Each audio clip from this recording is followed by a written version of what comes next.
every criticism of Israel can't be anti-Semitism.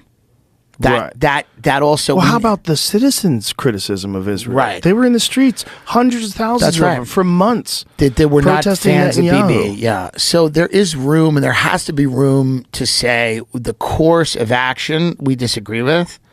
I think it's unwise for the United States to allow and fund an open-ended engagement in Gaza. Open-ended with Netanyahu goes, we need like 2 years, two months. They're already saying that it might be beyond the tipping point of rebuilding. Like, they've destroyed so much. Have you seen the footage, the recent footage? It's crazy. Mosques. It's not just good. Bombing mosques, bombing buildings. It's their moment. At what we did after 9/11 did not make us safer, and I think they're having that moment right now where there's an understandable rage. They are upset. Hamas has their babies and women and children, and what Hamas did was strike at the heart. That's what terrorism does, right? You get to the core of a human being by saying, we're going to rip away the things from you that you care about the most. This is the emotional response to that. I don't know how strategic long-term it is. It's terrifying. And I think it's unfortunately, when you see women and children being killed that are innocent, we got to minimize that. This is, if not, this is why when we have a modern civilization, the whole point of being a civilized country is to, minimize deaths of innocent people in these types of things. Especially like that. Yeah. I mean, that October 7th thing is so wild. The music festivals. It's crazy. Terrifying. No, and I understand why you have a situation now where Israel is in a position where they're going, well, we can't live with Hamas. Right. That's not going to work. Right. We can't live with them. But there needs to be some two-state solution. When I grew up, all we heard was that. And it never materialized. It never came to fruition. But then over the last few years, no one's talked about it and no one's cared. And I think it's become a situation where you have these elements, these radical elements in that society that are reacting to the very real and unending, like unlivability of that situation. Where Gaza's unlivable. It's not a livable situation, the situation. So then there's going to be people that are ultimately hopeless. And that's where terrorism comes from. It comes from people that feel like they have zero hope. Nobody blows himself up or engages in this type of activity because they feel like there's a myriad of options for them in life. Right. They might be polluted with fundamentalist religion, but where does that come from?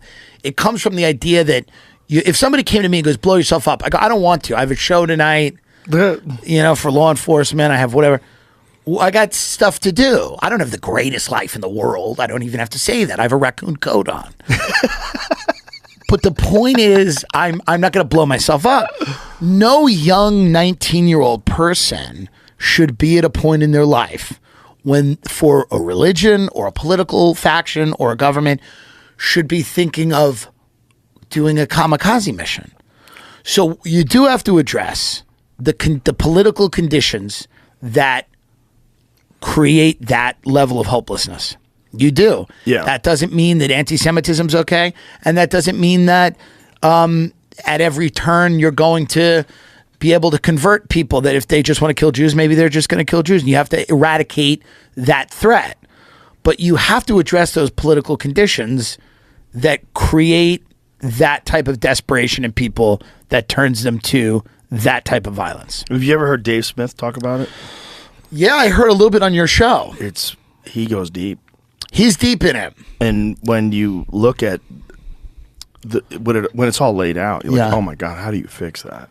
It's very hard. Well, I believe in a crusade. I believe my fat aunt and uncle, the Christians, take it. They come in on a Carnival cruise ship. They come out. The Jews and the Arabs go, what happened? And then Big Daddy, the originals, the Christians, the ones who used to run it, come back.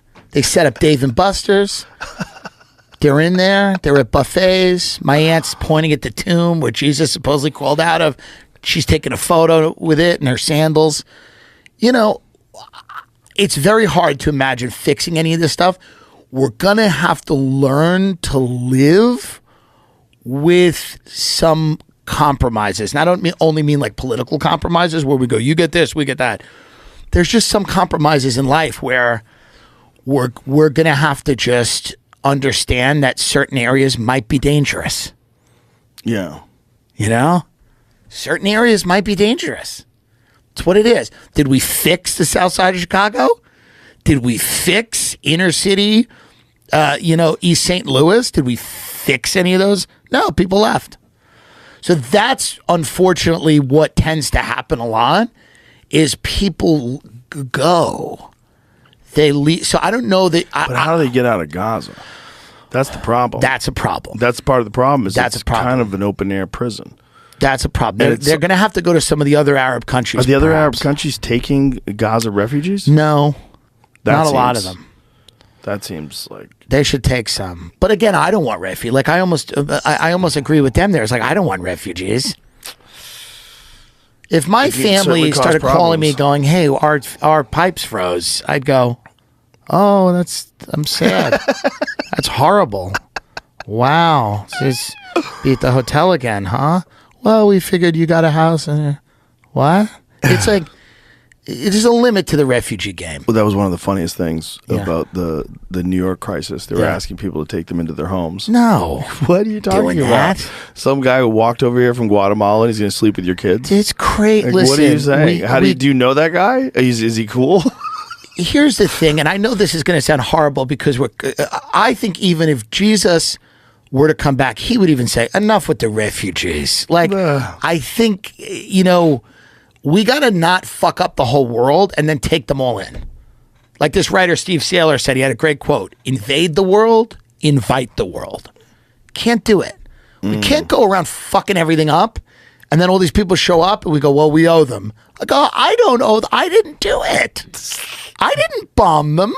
Well, your tax dollar. It's like, we have to stop letting people destabilize all these countries and then let them in. We have floods of refugees in Why Europe. do you think the refugees are coming in from the southern border like they are? Why do you think they're allowing that to happen? It's economic migration, and the reason is that a lot of these business owners and rich people benefit from cheap labor.